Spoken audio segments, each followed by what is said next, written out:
کیونکہ یہاں انسان کو بنایا جا رہا ہے، ایک اچھا انسان بننے کے لیے، ایک اچھا قومی پاکستانی بننے کے لیے، ایک اچھا مسلمان بننے کے لیے یہ لازمی ہے. جب لازمی ہے تو پھر یقیناً جب انسان ارادہ کر لے تو پھر اس کو اختیار کرنے اور پورا کرنے کے لیے وسائل بھی اکٹھے ہو جاتے ہیں، افراد بھی آ جاتے ہیں اور انسان کامیاب بھی ہو جاتے ہیں. سب سے بڑی مثال ہمارے پڑوس میں چین. نظریاتی اعتبار سے اختلاف کیا جا سکتا ہے، لیکن ان کے ذہن میں ایک تصور آیا کہ ہم ایک قوم ہیں اور ایک قوم میں رہنے والے، ایک ملک میں رہنے والے تمام انسانوں کی یہ بنیادی ضرورت ہے اور ہم نے ان کی اس بنیادی ضرورت کو پورا کرنا ہے. اس کے لیے انہوں نے ہمارے ساتھ ہی آزادی حاصل کی، لیکن یہ سوال انہوں نے بہت پہلے اٹھا لیا جو ہم آج اٹھا رہے ہیں 70 برس کے بعد. انہوں نے پہلے اٹھایا، اس پر ادارے بنائے. اس وقت وہاں کم از کم یہ سوال نہیں اٹھایا جا رہا کہ تعلیم میں طبقاتی تقسیم پائی جاتی ہے، تعلیم میں امیر اور غریب میں فرق رکھا جاتا ہے، فلاں کو تعلیم مل رہی ہے فلاں کو تعلیم نہیں مل رہی.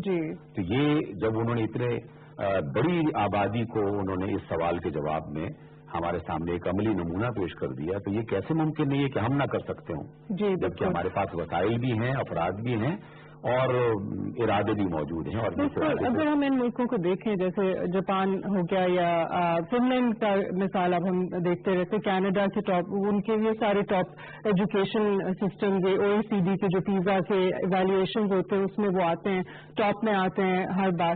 تو اس میں ڈاکٹر غنی صاحب میں آپ سے یہ پوچھنا چاہوں گی آپ کے اس میں کیا ویو پوائنٹس ہیں کہ وہاں کے جو ایجوکیشن سسٹم، جیسے فن لینڈ نے اکنامک ریوائول پالیسی کا ایک بڑا حصہ بنایا تھا کہ وہ تعلیم پہ زیادہ فوکس دیں گے اپنے ملک کے اکنامک ریوائول کے لیے. اب پاکستان بھی اسی اسٹیج پہ ہے. یہ فن لینڈ نے کوئی 50 سال پہلے فیصلہ کیا تھا اور اب ان کے سارے بچے ٹیسٹ پہ ٹاپ پہ آ رہے ہیں تھرو آؤٹ دا ورلڈ. تو انہوں نے کیا کیا کہ انہوں نے اپنے ریسورسز زیادہ ٹیچرز کو ایک تو امپورٹنس دینے میں، ان کے اسٹیٹس کو ہائی کرنے میں، جیسے وہاں پہ ہوتا ہے ایون ان جاپان کہ ٹیچرز کی status is the same as lawyers یا ڈاکٹرز، وہ دی جاتی ہے. انٹری لیول ان کا بہت مشکل ہوتا ہے، ان کو بار بار جیسے بار ایگزام کے ٹیسٹ پاس کرنے ہوتے ہیں وہ کرنا پڑتا ہے. اور دوسرا یہ ہوتا ہے کہ جہاں پہ بچے اسٹرگل کر رہے ہیں، جہاں پہ زیادہ پاورٹی ہے، وہاں اچھی ٹیچرز بھیجی جاتی ہیں، یعنی کہ جہاں زیادہ ریسورسز وہاں اچھی ٹیچرز بھیجی جائیں. تو اس کے بارے میں آپ کیا کہنا چاہیں گے کہ جہاں پہ انڈر پریولیج بچے ہیں وہاں پہ زیادہ ریسورسز دینا اس وقت ضروری ہے؟ میں سمجھتا ہوں کہ یہ سبجیکٹ فنڈامنٹلی اتنا امپورٹنٹ ہے. دوسرے ملکوں کا ہم ضرور دیکھتے ہیں، ان سے ہم ان کی دانائی سے فائدہ اٹھا سکتے ہیں، لیکن ہمارا اپنا ملک 22 کروڑ ایک پوری دنیا ہے. یہ ہمارے بچے ہیں، ہماری آئندہ والی نسل ہے. یہ ہماری ذمہ داری بنتی ہے کہ ان کی آپٹیمم ڈیولپمنٹ ہم کریں، اپنے طریقے سے کریں، جس میں دو چیزیں بڑی امپورٹنٹ ہے. ان کی کلچرل ڈیولپمنٹ، ان کی کیپیسٹی ڈیولپمنٹ. ساری دنیا جو باقی اس وقت سرمایہ داری نظام ہے وہ کیپیسٹی ڈیولپمنٹ کو فوکس کر رہے ہیں نالج کے ذریعے، اور ٹیکنالوجی ڈسکور کر رہے ہیں اور دنیا کو کنٹرول کر رہے ہیں.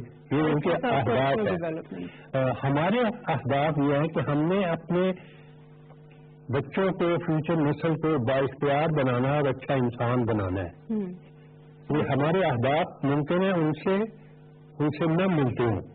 یہ بڑی فنڈامنٹل چیز ہے، ہمیں سمجھنا چاہیے اور ہمیں اپنے آپ کو انڈر ویلیو نہیں کرنا چاہیے کہ ہم نے ان کی طرف سے دیکھنا ہے. ٹھیک ہے، ان بہت سی اچھائیاں موجود ہیں جاپان کے ایجوکیشن سسٹم میں.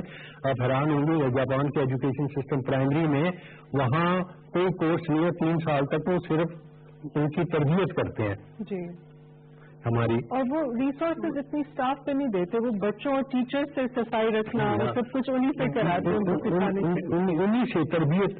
ہم نے اپنے پروگرام میں ایک لمیٹڈ لیول پہ جو ہم پروگرام رن کر رہے ہیں، ہم نے کہا کہ جیسے میں نے پہلے ذکر کیا کہ 5 سال تک ماں کا مدرسہ ہے جہاں ہم نے اس کو بہترین ماحول مہیا کرنا ہے اور ماں کو ماحول مہیا کرنا ہے. اس کے بعد وہ اگلے 5 سال پرائمری ایجوکیشن میں آتا ہے اور 10 سال کی عمر تک ایک لینڈ مارک ہے جہاں اس کی ہم کہہ رہے ہیں تربیت ہونی چاہیے. تعلیم اس کا حصہ ہونا چاہیے کہ وہ کون ہے، وہ اپنے آپ کو پہچان سکے، وہ اس میں اپنا اعتماد پیدا ہو سکے.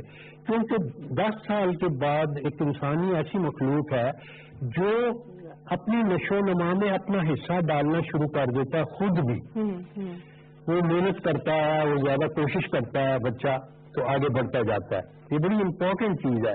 हमने उनको इनकरेज करना है कि वो अपना हिस्सा भी डालें, और उनको, आपने बिल्कुल सही बात की कि दूसरे ममालिक में टीचर्स को जो मकाम दिया जाता है तो they are the most intellectual अपनी सोसाइटी टीचर्स बनते हैं। यहाँ अनफॉर्चुनेटली वो हालात नहीं है। I don't blame, but still we are very much confident कि our nation is a great nation, very resilient nation. इनके लोग बहुत अच्छे लोग हैं and they can rise to the occasion. लेकिन मैं समझता हूँ कि जो इसमें हुकूमत का ऐलान, हुकूमत की जो पॉलिसी है वो बड़ी इम्पोर्टेंट है, लेकिन सिविल सोसाइटी की प्रायोरिटीज बड़ी इम्पोर्टेंट है। सिविल सोसाइटी को एक सेकंड, मैं समझता हूँ कि सिविल सोसाइटी में हमें फर्ज और नफ्ल के दरमियान फर्क करने का एहसास होना चाहिए कि क्या चीज हमारी फर्ज है और क्या चीज सिर्फ नवाफिल है। हम बहुत दफा नवाफिल को तो जोर देते रहते हैं कि ये भी करना है, हमने ये भी करना है, ये भी करना है। मसलन मैं रात को उठ के इबादत करता हूँ तो ये नफल है। एक बच्चे को जब मैं उसकी निगहदाश्त करता हूँ तो ये मेरा फर्ज है। एग्जैक्टली। लेकिन सर, हम जब सिविल सोसाइटी पे आते हैं तो सिविल सोसाइटी का जो ये फर्ज बनता है, हम ये अक्सर देखते हैं कि एजुकेशन को, तालीम को एक कारोबार बनाया जाता है, क्योंकि पब्लिक सिस्टम जो है उसका स्टैंडर्ड इतना कंपैरेबल नहीं है, तो इस वजह से वो प्राइवेट इंस्टीट्यूट आ जाते हैं और वो फिर बहुत ही हाई फीस चार्ज करते हैं, और मिडिल क्लास फैमिली स्ट्रगल करती हैं कि अपने बच्चों को कैसे अच्छी तालीम दें जब इतनी हाई फीस है। तो इसके बारे में आप क्या कहना चाहेंगे कि इसके लिए क्या कंट्रोल होना चाहिए, या किस तरह से इनको इंटीग्रेट कर सकते हैं ताकि जरा इक्वालिटी आए बच्चों के बीच? हमारे यहाँ जब भी ये सवाल उठाया जाता है ना, गवर्नमेंट और सिविल सोसाइटी, तो हमारे जहन में ये बात बैठती है कि सिविल सोसाइटी अपने काम अपनी आज़ादी के साथ करती है और गवर्नमेंट अपनी पॉलिसीज अपने अंदाज में करती है। हालांकि ये दोनों एक दूसरे के साथी हैं, एक ही सिक्के के दो रुख हैं, कॉम्प्लीमेंट करते हैं। हाँ, सिविल सोसाइटी किसी भी माशरे की एक आज़ाद सोसाइटी नहीं है कि जो आदमी, जो इदारा, जो गिरोह जो करना चाहे वो कर सकता है, ऐसा नहीं है। हुकूमत का बुनियादी काम यही होता है कि वो अपने मुल्क की नजरियाती असास, अपने मुल्क की इंसानी जरूरत और अपने इरादों को उसका हिस्सा बनाती है और लोगों को उसको गाइड करते हुए उसको कंट्रोल करती है। यानी सिविल सोसाइटी को गवर्नमेंट रास्ता बताती है, उसके लिए वसाइल आसान करती है, उसके लिए कानून साजी होती है और उसके साथ ताउन करती है, मदद करती है उसको। और सिविल सोसाइटी गवर्नमेंट का हिस्सा बन के उस काम को आगे बढ़ाने में अपना किरदार अदा करती है। हमारे यहाँ सूरत हाल ये है कि हुकूमत एक अलग अंदाज में चल रही है और सिविल सोसाइटी को एक आजाद मुआशरा बनाकर हर एक सूबे को नहीं बल्कि हर एक इदारे को ये आजादी दे दी है कि आप जो पढ़ाना चाहें पढ़ा सकते हैं, जिस तरह का सिस्टम बनाना चाहें बना सकते हैं, जिस तरह का आप अपने निजाम को उस तालीमी इदारे के अंदर रखना चाहें वो रख सकते हैं। जबकि किसी भी अच्छे बाशऊर मुल्क और हुकूमत और माशरे में ऐसा नहीं होता। हुकूमत चीजों को मुतय्यन करती है और उस मुतय्यन करदा रास्ते पे पूरे इदारों को, माशरों को चलना होता है। इसलिए सिविल सोसाइटी के इदारा आजाद इदारा नहीं है बल्कि वो किसी कानून और ज़ाब्ते का पाबंद इदारा है। उसको बाउंड होना चाहिए कानून के बीच में। सर, डॉक्टर ज़नी साहब, मैं आपसे ये पूछना चाहूंगी कि वज़ीर आज़म साहब की स्पीचेस के हवाले से मैं बात करूंगी। अभी से पूरे मुल्क के लिए ये सब्जेक्ट है, लेकिन क्योंकि इस पर बहुत एक जोर दिया गया है, फोकस दी गई कि एक तो बराबरी लाना और दूसरा ये कि मदरसे के जो बच्चे हैं 2.5 मिलियन बच्चे हैं तकरीबन, और उनको रिलीजियस एजुकेशन मिल रही है, तो उनको मेन स्ट्रीम में लाना, क्योंकि उन्होंने कहा था कि उनको जजेस और जनरल्स और इंजीनियर्स बनाना है। तो ये करने के लिए क्या करना होगा? How difficult is it going to be? ये कितना पॉसिबल है? ये बहुत एक फंडामेंटल सवाल है, लेकिन इसको फिर एक उस लेवल पे ले जाएं कि हमारे मुआशरे में, जैसे आपने अभी जिक्र किया, डॉक्टर ने जिक्र किया कि कारोबारी तालीम में कारोबार है या कारोबारी स्कूल है। जी। 3 किस्म के या 4 किस्म के हमारे यहाँ तालीमी निज़ाम है, एक सरकारी स्कूल है, एक अशराफी स्कूल है और एक दीनी स्कूल है, और चौथा जो स्कूल है ये डे स्कूल है। ये 4 किस्म की। अच्छा, तीनों मैं समझता हूँ कि हमें अपने ऑब्जेक्टिव मुकर्रर करने चाहिए कि हम क्या चाहते हैं कि उन तमाम इदारों से, तालीमी इदारों से निकल के उसका ऑब्जेक्टिव क्या है कि हमने ह्यूमन डेवलपमेंट बंदों को क्या बनाना क्या है जी, और स्किल्स क्या डेवलप कराना, स्किल क्या। अनफॉर्चुनेटली जो तालीमी निज़ाम है, ज़िम्मन में कहूँ, इस वक्त तालीमी निज़ाम जो भी है और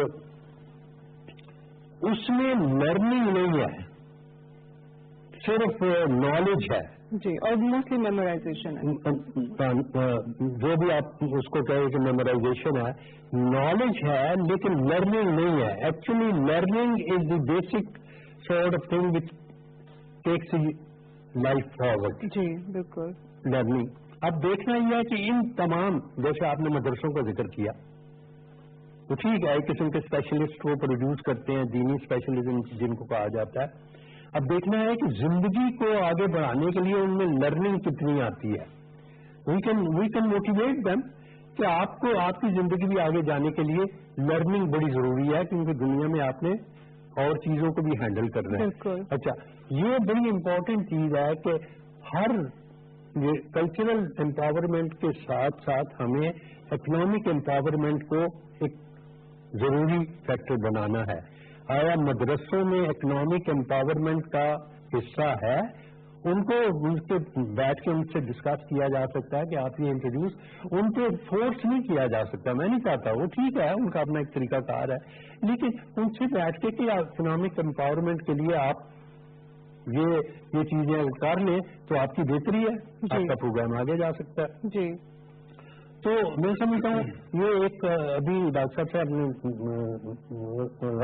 सवाल किया था कि प्राइवेट एजुकेशन और प्राइवेट स्कूल, प्राइवेट स्कूलों की एजुकेशन बेहतर है। ये सरकारी स्कूलों को, प्राइवेट स्कूल जो सारा नेटवर्क है, ये जाल है, इन्होंने सरकारी स्कूलों की रेपुटेशन खराब की है कि लोगों को कि वहाँ तालीम अच्छी नहीं है, आपने बच्चे वहाँ नहीं भेजने, बच्चे फिर उनके पास जाएंगे, और उनकी जानबूझ के उसका लेवल लोअर कर रहे हैं सरकारी स्कूलों का, ताकि हमारा बिजनेस चलता रहे। ये देखने वाली बात है। अब इन कारोबारी स्कूलों का बिजनेस है। तो बेसिकली ये जो जिस पर डॉक्टर साहब ने बात की, इनको भी एक रेगुलेटरी फ्रेमवर्क में लाना पड़ेगा। एक फाइनल मैसेज, क्योंकि प्रोग्राम का वक्त कम हो रहा है, डॉक्टर विवासन साहब, ये आपसे मैं पूछना चाहूँगी कि जो एजुकेशन सिस्टम है उसको यू कैन यूज इट कि आप हेल्थ केयर डिपार्टमेंट के साथ कोलैबोरेट करें, जिस तरह हमने ये भी प्राइम मिनिस्टर साहब ने स्टंटेड ग्रोथ की बात की थी, जो एक बहुत बड़ा मसला, हम बहुत सालों से इस पर बात कर रहे हैं इस प्रोग्राम में भी, कि न्यूट्रिशन प्रोवाइड की जा सकती है स्कूलों के थ्रू पब्लिक स्कूल्स, और हेल्थ केयर प्रोवाइड की जा सकती है स्कूलों के थ्रू बच्चों को, ताकि सही सेहत और खुराक भी मिले।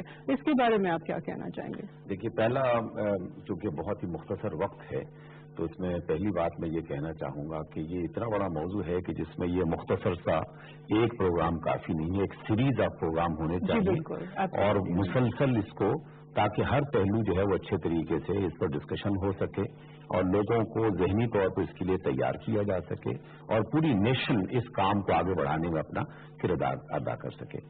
दूसरी बात यह है कि पूरी दुनिया में, और खुद इंसान और इस्लाम हमें ये बताता है कि जो इंसान है, इंसान को आप एजुकेशन क्यों दे रहे हैं? एक अच्छा इंसान बनने के लिए। और एक अच्छा इंसान उस वक्त मुकम्मल होता है जब वो ज़हनी और शऊरी तौर पर भी अच्छा हो और जिस्मानी और सेहत के एतबार से भी अच्छा हो। इसी वजह से ये बात जो है ना, वो सबके यहाँ मुत्तफक अलैह है, यानी सब इसको मानते हैं कि एजुकेशन फॉर लाइफ है, एजुकेशन फॉर जस्ट इंफॉर्मेशन नहीं है कि आपने मालूमात इकट्ठी कर ली है। हमारे यहाँ यूनिवर्सिटी तक का स्टूडेंट जो है मालूमात तो रखता है, लेकिन जिंदगी कैसे गुजारनी है उसको कुछ खबर नहीं है। मैट्रिक तक तो पता ही नहीं होता ना कि मुझे क्या करना है। बेशुमार बच्चे जो हैं, वो उनसे आप सवाल पूछें मुझे क्या करना है, वो जवाब कुछ और दे रहा होता है, बनता कुछ और है। इस एतबार से 5-6 बुनियादी चीजें जो हर एक इंसान की जरूरत है, उसे निसाब का और निजाम का हिस्सा बनाना चाहिए, जिसमें हेल्थ, जिसमें मुल्क की कानून की पासदारी, जिसमें इंफॉर्मेशन, जिसमें उसकी सलाहियत, निसाब पूरा का पूरा इसी पर फोकस होना चाहिए। और पाकिस्तान चूंकि एक इस्लामी जमहूरिया मुल्क है, इसलिए उसके बारे में कुरान मजीद से ताल्लुक रखने वाली वो बुनियादी मालूमात जो हर एक मुसलमान की बुनियादी जरूरत है, जिसकी वजह से उसे पता चल जाए कि मुझे ये हलाल है और ये हराम है। तो गोया कि एक अच्छा इंसान, एक अच्छा पाकिस्तानी, एक अच्छा मुसलमान, ये तीन बड़े टारगेट हैं। निसाब को इन्हीं तीनों बुनियादों पर मुरतब किया जाए और पूरे मुल्क का कम अज कम मैट्रिक तक एक निसाब बनने का मामला ये है कि बेशुमार इसमें सहूलतें हैं, माशी एतबार से सहूलतें हैं, कौमी एतबार से सहूलतें हैं और जहनी और शऊरी एतबार से सहूलतें हैं। आपका बच्चा कराची से पेशावर चला जाए, पेशावर से बन्नू चला जाए, उसको कोई मसला नहीं है। हमारे यहाँ हजार लोग जो हैं वो ज़ारे के मुख्तलिफ हवालों से तबादले उनके होते रहते हैं और हजारों खानदान इस परेशानी में मुब्तला होते हैं कि पेशावर में वो फलां स्कूल में पढ़ता था, अब वो कराची पहुंच गया, अब कौन सा स्कूल, स्कूलों में निसाब अलग, निजाम अलग, सिस्टम अलग, परेशानियों पर परेशानियां हैं। बहुत अच्छा आपका मैसेज है, मैं बिल्कुल उस पर एग्री करती हूँ। अनफॉर्चुनेटली हमारे प्रोग्राम का वक्त खत्म हुआ। डॉक्टर साहब thank you so much, Naeem Ghani साहब, डॉक्टर हबीब आसिम साहब thank you for joining us. आपने बहुत इंटरेस्टिंग अपने व्यू पॉइंट्स दिए। Viewers thank you for joining us on cafe news and हमने अपने मेहमानों के साथ ये डिस्कस किया कि तालीम में बराबरी होनी चाहिए सारे बच्चों के लिए और तालीम सिर्फ उनको नॉलेज देने के लिए नहीं होनी चाहिए। जिस तरह हमारे गेस्ट ने जिस तरह हमें बताया कि एक ह्यूमन डेवलपमेंट, उनको एक कंप्लीट इंसान बनाना तालीम का ये मकसद होता है और ये हमारे वज़ीर आज़म का भी ये विजन है और गवर्नमेंट का भी यही विजन है। इंशाल्लाह पूरा पाकिस्तान मिलकर इसमें कामयाब हो जाएगा। इंशाल्लाह अगले हफ्ते मिलेंगे on cafe news. Thank you very much. अल्लाह हाफिज़।